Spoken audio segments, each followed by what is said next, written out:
הוא התחייב בפני האזרחים, ישראל לא תהפוך למדינת הלכה. אבל הערב אתם תראו מה קורה בשטח.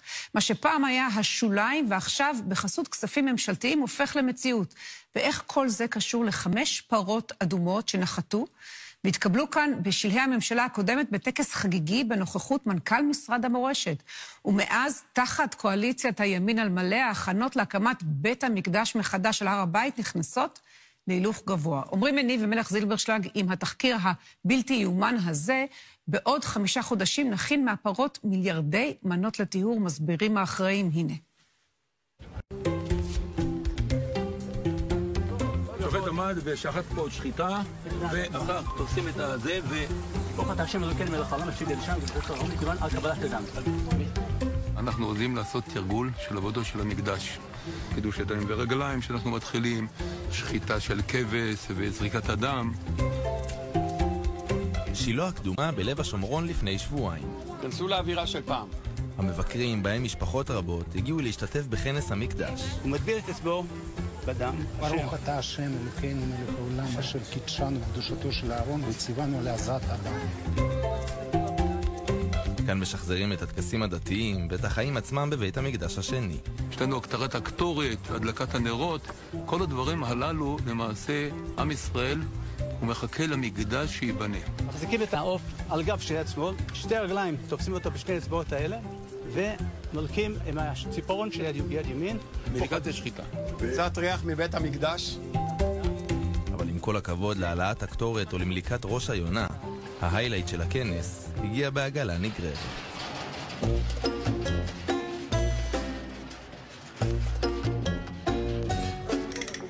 הפרה הגיעה מארצות הברית, היא הגיעה מטקסס בטיסה, בשונה מפרות רגילות שמגיעות באוניות. הפרה הזאת לא כאן כדי לדמות את העבר, אלא כדי לכתוב את העתיד.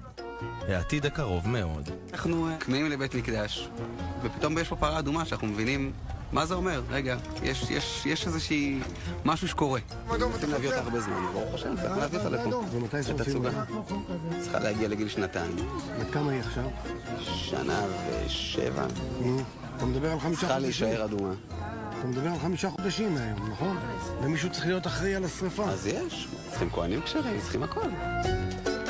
פרה אדומה, במשך שנים בבית המדרש היא הייתה איזה משהו וירטואלי, ללכות פרה אדומה והייתה ולא נעלמה. אבל הנה, כמו שחזרנו לפה, מי היה מאמין? משיח יגיע, שנראה את בית המקדש האמיתי, לא במשקפות, לא בתלת ממד. תחשוב, בנקודת הזמן לאחר 2000 שנה אנחנו זכינו להיות פה, ועכשיו גם זכינו לפרה אדומה. The challenge is not to find a particular red cow. The challenge is to raise a perfect red heifer according to the exact biblical requirements here in the land of Israel. A red heifer like this can bring world peace. רובכם ודאי לא שמעתם על פרה אדומה, אבל היא מעסיקה את היהדות כבר אלפי שנים. פרה אדומה, כולה אדומה, ג'ינג'ית כזאת, וכף רגל עד ראש. פרה אדומה היא מטהרת, וכשאדם נטהר, אז הוא יכול להתקדש. היא מה שמפריד בין מיליוני יהודים מאמינים לבין עלייה להר הבית. There are 5 things needed to conduct the red heifer ceremony. A priest, the branch of an izov bush, a cedar tree, and a worm called tolat shanim. All we need now is to find the red heifer. פרה אדומה ספציפית דרושה כדי לטהר אנשים, כדי שיוכלו לעלות להר הבית ולעבוד את השם במקדש. We're going to select a proper candidate from this herd for the fulfillment of the biblical requirements of the commandments of the red heifer.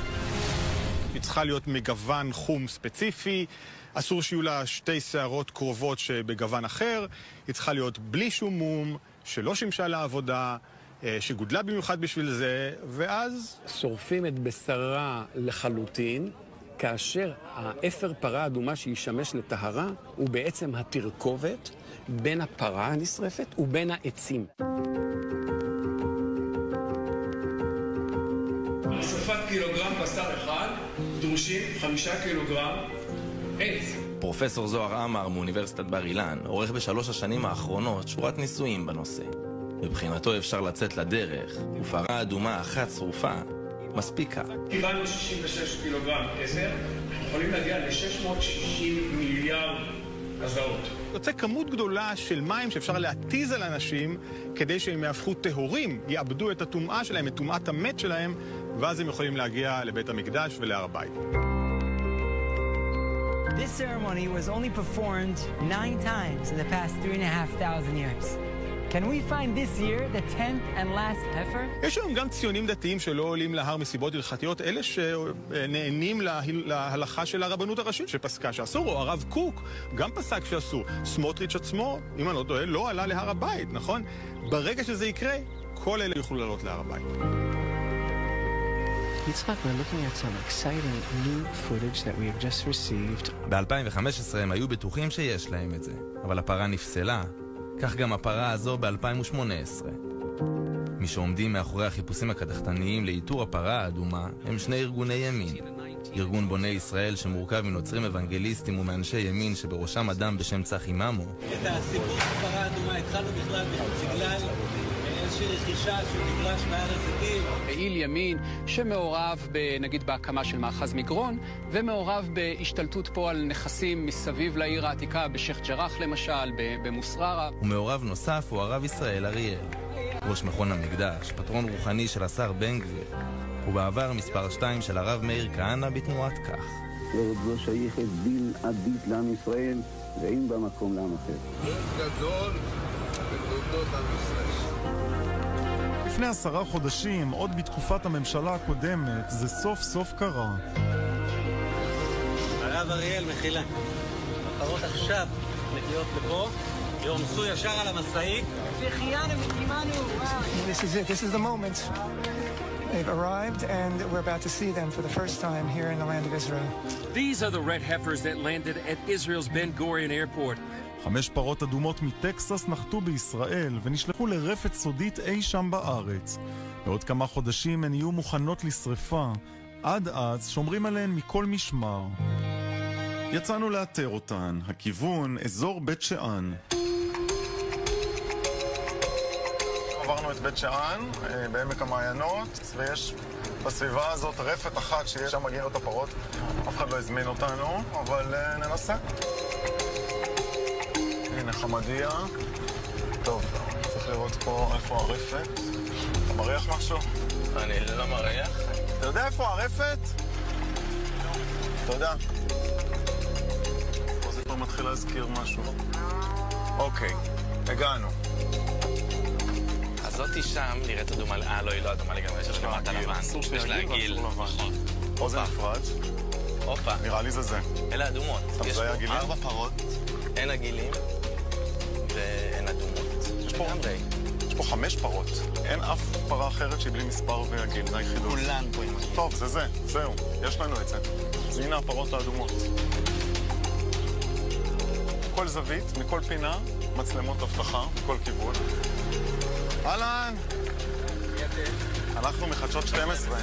באנו לחפש את הפרות האדומות. לא רוצים בעיות, כל מיני נודניקים, אנחנו אנשי מקצוע, לא כל העניין הדתי, אנחנו לא מחוברים.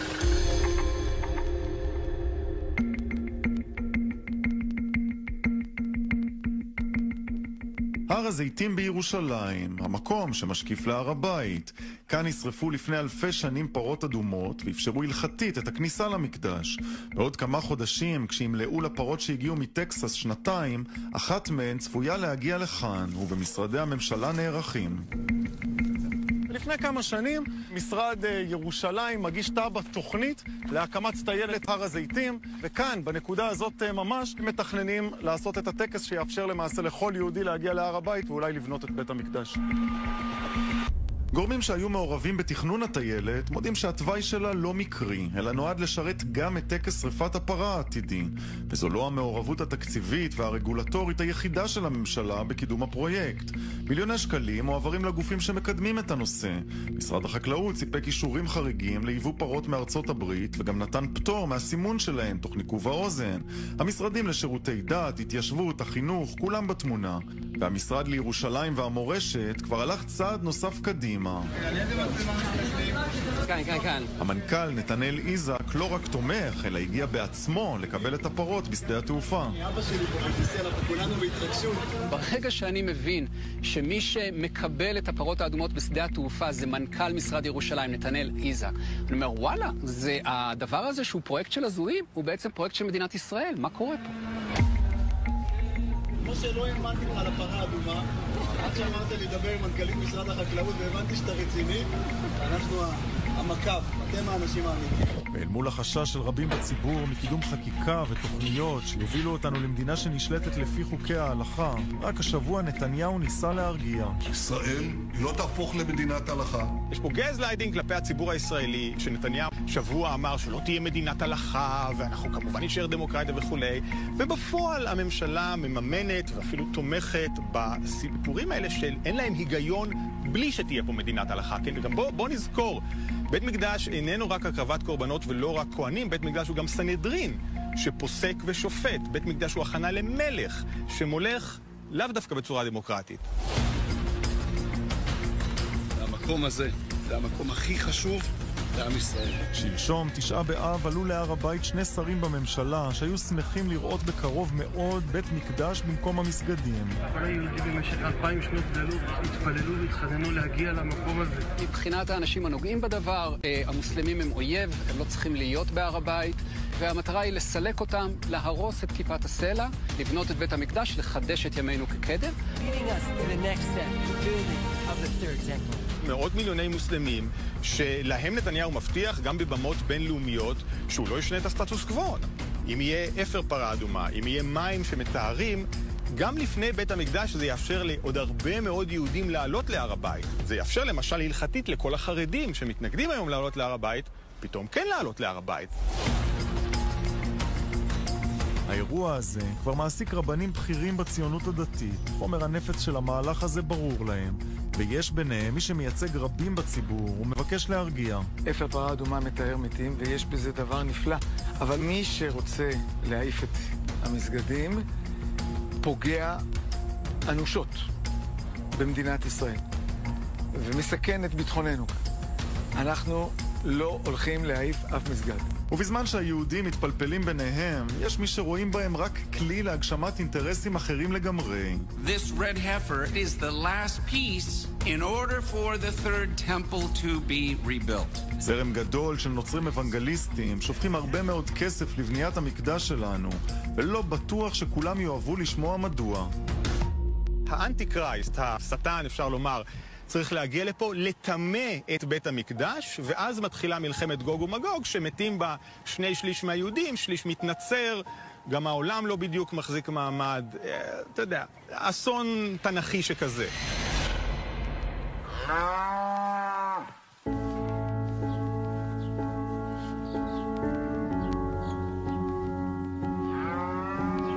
כמה שזה נשמע מדהים ואולי הזוי, האפוקליפסה הזאת תלויה ב5 פרות מטקסס. שערות לבנות שיצוצו או לא יצוצו, יכולות להשפיע על העתיד שלנו, על הסטטוס קוו בהר הבית, על המזרח תיכון כולו.